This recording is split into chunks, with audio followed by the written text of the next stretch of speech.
نوجوانوں پر آج بہت ساری ذمہ داریاں ہیں۔ ایک بات میں آپ کو بتاؤں، ایک پروپیگنڈا جو پھیلایا گیا ہے، مسلمان سخت ہوتا ہے، مسلمان خونی ہوتا ہے، قاتل ہوتا ہے، آتنکی ہوتا ہے، یا پھر لوٹ مار چوری، ہر طرح کی چیزیں اس کے اوپر تھوپ دی گئی ہیں۔ یورپ کی دنیا میں بھی یہ بہت پھیلایا گیا ہے تاکہ ڈر کے مارے کوئی اسلام کو پڑھنا بھی نہ چاہے۔ تقریباً آج سے 13-14 سال پہلے کی بات میں آپ کو بتا رہا ہوں، اس سے بھی زیادہ پہلے افغانستان میں جب حالات بہت خراب تھے، وہاں پر نیٹو کی ساری فوجیں اتری ہوئی تھیں، ایک بڑی جنگ چل رہی تھی۔ اس وقت امریکہ کی رہنے والی ایک نیوز رپورٹر لیڈی ہے، عورت ہے، وہ حالات کا معائنہ کرنے کے لیے افغان آئی تھی۔ وہ کہتی ہے کئی دنوں تک میں الگ الگ علاقوں میں جا کر کے رپورٹنگ کرتی تھی اور واپس شام میں اپنی جگہ پر آ جاتی، اپنی قیام گاہ پر آ جاتی۔ ایک بار ایسا ہوا کہ ایک علاقے میں پہنچی اور وہاں سے تنہا آ رہی تھی، تو جو فوجی تھے کچھ جو وہاں تعینات تھے، مہینوں سے وہ جنگ کے میدان میں اترے ہوئے فوجی، لیکن اس علاقے کے فوجی نہیں، نیٹو کے فوجی، جس میں تقریباً 45 کنٹریز کے فوجی تھے،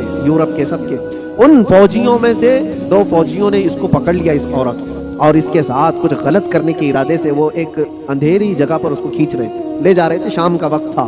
اتفاق ایسا کہ 2 نوجوان مسجد کی طرف جا رہے تھے، مومنین میں سے 2 نوجوان وہاں سے گزر رہے تھے۔ وہ 2 نوجوانوں نے اچانک جب یہ حالت دیکھی کہ ایک خاتون کو زور زبردستی پکڑ کر کے کچھ لوگ گھسیٹ رہے ہیں، تو انہوں نے آواز لگائی اور طاقتور پٹھان لوگ تھے، حملہ آور ہوئے۔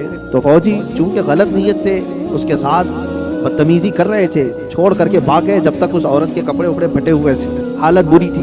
لیکن یہ 2 نوجوان مسلمان تھے، داڑھی ٹوپی والے، اس خاتون کو وہاں سے آزاد کرایا اور اپنے طرف لے لی، اپنے پاس لے لی۔ یہ خاتون کہتی ہے کہ مجھے تو زیادہ ڈر لگ گیا کہ یہ وحشی مسلمانوں کے ہاتھ میں آ گئی، اب پتہ نہیں کیا کریں گے، سیدھے ذبح کرتے ہیں لوگ، کیونکہ بچپن سے ایک پروپیگنڈا دماغ میں تھا۔ امریکہ کی رہنے والی، اس کے دماغ میں یہی ساری چیزیں بھری گئی تھی، مسلمان سخت ہوتا ہے، قاتل ہوتا ہے، آتنکی ہوتا ہے، لٹیرا ہوتا ہے، نہ جانے کیا کیا چیزیں پھیلائی گئی ہیں۔ وہ ڈری ہوئی تھی عورت، کیا پتہ نہیں، وہ تو فوجیوں کے ہاتھ میں تھی، وہ اپنی جسمانی خواہش پوری کر کے چھوڑ دیتے، لیکن یہ لوگ تو بہت خطرناک قسم کے لوگ ہیں، یہ تو سیدھے ذبح کر دیتے ہیں، خون بہا دیتے ہیں۔ ڈری سہمی ہوئی ان 2 نوجوانوں کے ہاتھ میں تو آ گئی، لیکن وہ 2 نوجوان لے کر گئے ایک کمرے میں، اس خاتون کو بند کر دیا اور تالا لگا دیا، بند کر دیا۔ یہ ڈری تھی شاید میری موت کا کوئی پروانہ آنے والا ہے، یا کچھ بھی میرے ساتھ کیا جا سکتا ہے، یا ہو سکتا ہے مجھے کڈنیپ کر کے ہمارے ملک سے کچھ میرے بدلے میں مانگنے والے ہوں۔ طرح طرح کے خیالات آ رہے تھے۔ وہ نیوز رپورٹر ہے، کہتی رات ہوئی تو اچانک دروازہ کھلا، اور پورا دروازہ نہیں کھلا، باہر ہی سے کوئی بڑی تھال جس میں کھانا پانی سب کچھ تھا، اندر انہوں نے ڈھکیل دیا اور کپڑوں کا ایک جوڑا بھی اندر پہنچا دیا، اور پھر دروازہ بند کر لیا۔ مجھے جو ضرورت تھی وہ کھانے پینے کی تھی، کپڑے بدلنے کی تھی، کپڑے پھٹے ہوئے تھے، میں نے کپڑے بھی تبدیل کر لیے، کھانا پانی بھی ہو گیا۔ دوسرے دن بھی برابر وقت پر دروازہ تھوڑا سا کھلتا اور کھانا آ جاتا، پھر بند ہو جاتا، جو ضرورت کی چیز تھی۔ لیکن کوئی جوان اندر نہیں